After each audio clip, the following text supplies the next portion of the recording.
Graça e paz, nós estamos aqui para mais uma vez fazermos o nosso devocional no livro de Salmos, e a minha expectativa é que esta palavra possa falar firmemente em seu coração, até porque nós atravessamos momentos difíceis e vemos como a igreja tem sofrido sobre a face da terra, e o Salmo de número 12 vai nos mostrar a segurança e a confiança que devemos ter no Senhor, pois é o Senhor quem cuida dos seus.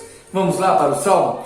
Então abra sua Bíblia comigo no livro de Salmos, Salmo de número 12. E nós vamos estar lendo do verso de 1 a 8. Abra sua Bíblia comigo. Salmo de Davi para o cantor Mor, segundo o Seminite. Diz assim o Salmo: Socorro, Senhor, porque já não há homens piedosos. Desaparecem os fiéis entre os filhos dos homens. Falam com falsidade um com os outros. Falam com lábios bajuladores e coração fingido. Corte o Senhor todos os lábios bajuladores, a língua que fala soberbamente, pois dizem, com a língua prevaleceremos. Os lábios são nossos. Quem é o Senhor sobre nós? Por causa da opressão dos pobres e do gemido dos necessitados, eu me levantarei agora, diz o Senhor, e porei a salvo a quem por isso suspira. As palavras do Senhor são como palavras puras, prata refinada em cadinho de barro, depurada 7 vezes. Sim, Senhor, tu nos guardarás, desta geração nos livrarás para sempre. Por todos os lugares andam os perversos, quando entre os filhos dos homens a vileza é exaltada. Eu me lembro que em 1990 eu havia entrado no trem e havia um senhor mais ou menos de uns 75 anos pregando a palavra de Deus. E naquele momento em que ele pregava, ele bateu o pé firme no chão e deu um brado dizendo: as palavras do Senhor são palavras puras, prata refinada em cadinho de ouro, depurada 7 vezes. Eu fiquei tão feliz de ver aquele homem pregar a palavra de Deus. E agora aqui no Salmo de número 12, me lembro desta passagem justamente porque neste Salmo nos fala o que ele disse aquele dia sobre a pureza da palavra do Senhor. Pois bem, vamos para a visão geral do Salmo. Em um movimento de sair da lamentação e entrar em um espírito de confiança, o salmista observa primeiro como a piedade está desaparecendo e os inimigos da verdade prevalecendo. Interessante Davi ter escrito isso há tanto tempo, e isso nos mostra como que não há nada novo debaixo do sol, assim como escreveu Salomão, pois desde os tempos de Davi, ou podemos dizer, muito antes de Davi, a maldade busca prevalecer. E a mentira, ela registra a sua ousadia. Assim, meus irmãos, olhando para o que dizem os comentaristas, que eles vão se concentrar justamente no poder das palavras, adaptando o Salmo à sua época, e eles vão identificando os oponentes como hereges e mestres da doutrina inovadora em meio à batalha justa pela pureza da verdade. Reagindo aos gemidos dos aflitos, Deus surge para libertá-los. Isso nos mostra que, mesmo mediante as dificuldades e as lutas do tempo presente, que mesmo que os homens se levantam contra a igreja de Cristo para que a palavra de Deus não seja pregada, estes homens se desfarão como o pó da terra, e a palavra do Senhor permanecerá. Às vezes nós ficamos atônitos, ficamos preocupados e muitas vezes até mesmo com o coração abatido quando vemos a vileza, a maldade sobressaindo. Mas olha o que nos diz Davi. Em seu tempo, isso já não era novidade. Logo, o tempo passa e com ele as suas concupiscências. Mas a palavra do Senhor, ela permanece. E aqueles que confiam no Senhor têm do Senhor o seu socorro. E a importância de nós estarmos justamente meditando salmo a salmo, vendo o que escreve Davi nestes salmos e em outros salmos também, como que não há nada novo, de maneira que podemos confiar no Senhor, porque o Senhor levanta para defender os seus. O Senhor levanta para defender os seus. E assim nós podemos observar dentro do contexto que Deus ele reage aos sentimentos de tristeza, aos gemidos dos aflitos e os liberta, e os livra. E isso é alegria para o nosso coração, é regozijo para a nossa alma, porque a nossa confiança não está naquele que sai do espírito e já não é mais.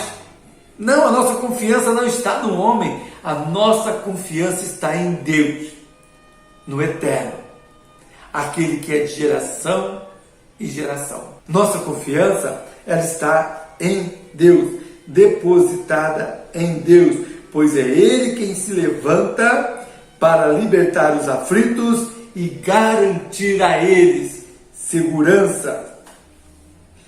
É interessante, certo comentarista avisa que esta é uma linguagem antropopática. Por que ela é antropopática? Porque o antropopatismo ele vai falar de sentimentos. Quanto ao antropomorfismo, ele vai dar a Deus, vai caracterizar o coração de Deus, a mão de Deus, o ouvido de Deus. Então, vai dar formas a Deus. Isso é antropomorfismo. E antropopatismo vai colocar sentimento. Não que Deus não tenha sentimento e não que Deus não tenha forma. Deus é espírito. Mas aqui é uma forma de poder assemelhá-lo ao homem naquilo que tem a ver com sentimentos e formas. Então, embora olhando para isso aqui, vemos que Deus, então, ele é representado com grande paciência, com o coração duro dos adversários e receptividade aos clamores dos justos. Deus certamente, embora não necessariamente imediatamente, salvará os oprimidos e necessitados, em contraste com as mentiras, a adulação e a hipocrisia dos seus oponentes. As palavras do Senhor são como prata mais pura, refinada das suas impurezas, refinada de impurezas. Os reformadores, eles nos lembram que essas palavras preciosas são o Evangelho, as boas novas de salvação, que torna aqueles que o defendem fortes e claros, porque quem os fortalece é o Senhor. O salmo é encerrado com a confiança de que o Senhor protegerá o seu povo da maldade da humanidade. Então, nós temos de Deus o socorro presente. E vamos ver isso em outros salmos, Davi falando, como nós já temos falado a respeito de ser o Senhor um refúgio e fortaleza para aquele que nele confia. Sem a palavra do Senhor, aqueles que confiam no seu nome pereceriam sem dúvida. Sem o socorro do Senhor, aqueles que confiam no seu nome não iriam adiante. Mas o Senhor é aquele que governa e que sustenta o seu povo. Irmãos, o Salmo de número 12, nós vamos poder dividi-lo em duas partes. Este Salmo ele nos mostra um contraste espiritual na vida de Israel. O anseio pelo socorro, ele nos fala daqueles que haviam apostatado da obediência ao Senhor, que para o justo é como se a piedade tivesse desaparecido totalmente.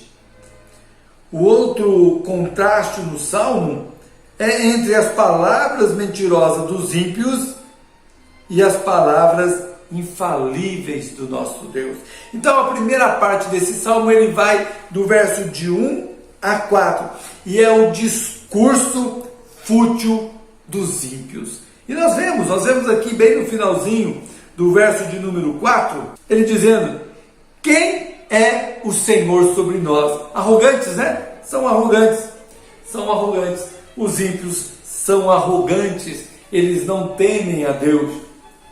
Então aqui nós temos nas palavras de abertura que constitui o clamor do desespero. Então aqui ele diz logo no começo: socorro, Senhor. Então, socorre-me, Senhor, porque não há homens piedosos. Ele começa justamente fazendo esta crítica, ou melhor, fazendo esse desabafo e apontando para aquilo que está acontecendo ao seu derredor. Socorre-me, Senhor, porque já não há homens piedosos. Desaparecem os fiéis entre os filhos dos homens.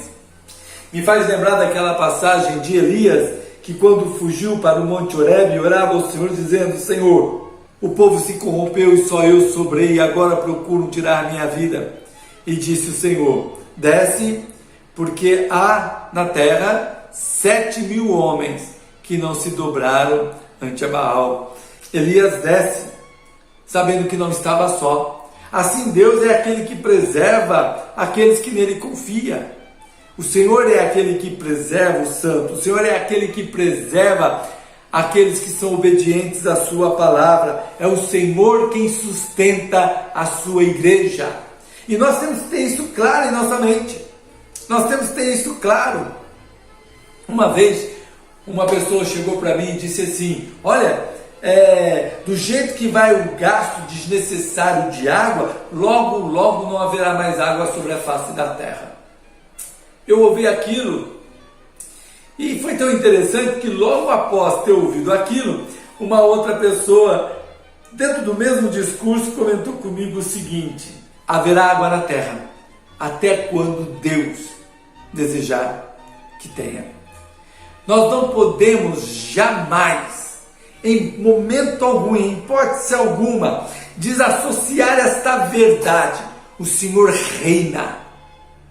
Ele governa, Ele é soberano, Ele é aquele que sustenta todas as coisas, e nós temos que confiar inteiramente nele, fazer como o salmista, lançar no Senhor a nossa confiança, porque é o Senhor quem governa.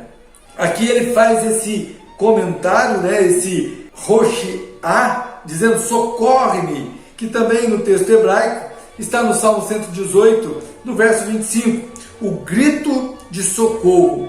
Ele é aquele que salva. Então, a urgência da súplica diz respeito a aparente desaparecimento, então, daqueles que são piedosos sobre a face da terra, dos fiéis sobre a face da terra. Então aqui são descritos como pelo uso dos termos usados para a lealdade. Então aqui o grupo israelita fanático, que é a sociedade, a assembleia dos fiéis, aqueles que confiam no Senhor. Essa mesma assembleia, conforme eu disse, que Davi aqui levanta e posteriormente vem ser conhecido por Elias, né? É interessante essa exposição. Então aqui a vida era marcada pelo engano, de modo que todos falavam contra seu vizinho, falavam com duplicidade de coração. Então eles eram aduladores. E para aduladores é interessante, há um termo que foi usado no passado, no verso de número 2, Davi ele vai falar que esses falam com falsidade uns aos outros, falam com lábios bajuladores e coração fingido. A palavra bajulador também vem de uma outra palavra, adular. Adular vem do latim, adulare. E é interessante essa exposição porque ela representa situação interessante, porque essa palavra adulare no início, ela era usada a forma como os donos de cães tratavam os seus animais, afagando com a mão. E depois este mesmo adulare traz essa exposição de uma forma diferente, como que se o cão afagado, mesmo sendo maltratado, banava o rabo àquele que o maltratava. Então, esse adular, esse bajular, vem com essa conotação ou com essa carga pesada de pessoas que falam falsamente, que tratam falsamente, mesmo sendo maltratadas, elas persistem naquela situação porque têm interesse próprio. Então eles falam de uma forma, mas agem de outra. Eles bajulam, entretanto, o pensamento deles não está com eles naquilo que eles estão fazendo, no que o pensamento de fazer uma benfeitoria, de fazer a bondade, de manifestar a bondade. Eles fazem isso com o coração fingido, não é uma verdade exposta, mas eles adulam, eles bajulam, e aqui, conforme nos fala o texto, de coração fingido, não há verdade naquilo e na ação que eles estão dizendo, que eles estão mostrando através das suas obras.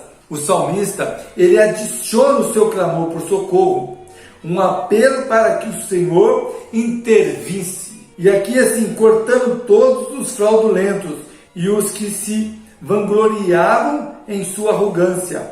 O verbo cortar aqui usado retrocede à ameaça lá em Gênesis 17, capítulo 17, verso 14, de que uma pessoa infiel à aliança seria cortada. Em vez disso, ao cortarem uma aliança com o Senhor, eles seriam cortados, isto é, executados.